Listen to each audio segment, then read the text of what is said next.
प्रस्तावको सेवा गर्छु, मरेको काज क्रिया पनि गर्छु सबै भनेर छोराले भनेको हुनाले मैले यो यो यो घर जग्गा बगसदेखि जग्गा त उसैले कमाएको पैसाबाट किनेको हो, तर घर मैले बगसदेखि भनेर लेखेको त्यस्तो पत्र छ।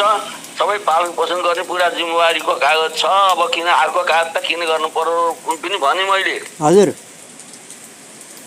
भनेपछि उसले भने त्यस्तो कागज भए हामीलाई नदेखाउने, तपाईँहरूलाई बाहिर बाहिर देखाउने, हामीलाई दाइलाई नदिने, मलाई नदिने किन हो भन्थ्यो। अब त्यो त खुनी किन हो, अब उसरी जानुहोस्, अब त्यो कागजबाट केही खतरा आउला केही आउला भनेर होला, अब केही त होला भने।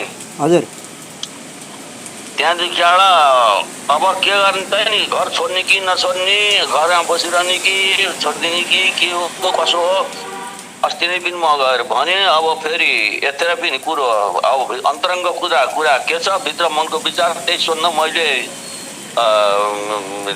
सोधेको भनेर भने मैले।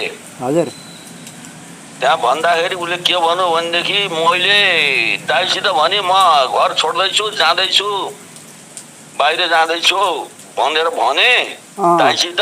हजुर त्यहाँबाट दाइले के भन्नु भने म नआउन्जरी मैले छोड नभनन्जरी तैँले घर नछोड,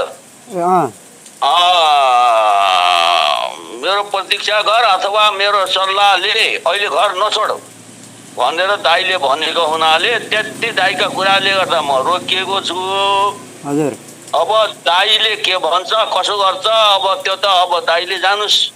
मान्छे जुटे पनि आएर जम्मा भए पनि धेरै मान्छे जुटे पनि मैले भन्ने त्यही हो, यहाँ भन्ने पनि त्यही हो। दाइले सल्लाह नदिएछ अस दाइसित दाइको राजीनामा दाइको स्वीकृति नभएछ, दाइलाई नराखेछ, मैले घर छोडिनँ। अब दाइले जाए, दाइले रोका, म छोड्न लाउँथेँ, दाइले रोकाएर म रोकिएको।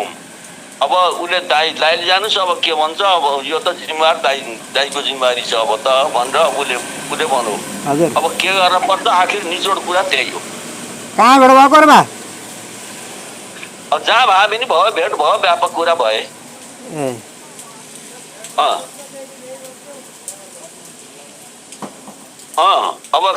अब दाइका जिम्मा राखो, उसले के गर्ने के हार्छस्।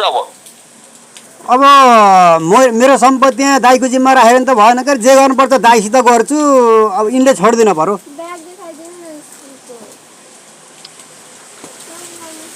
अब दाइले रोकाएर म रोकिएको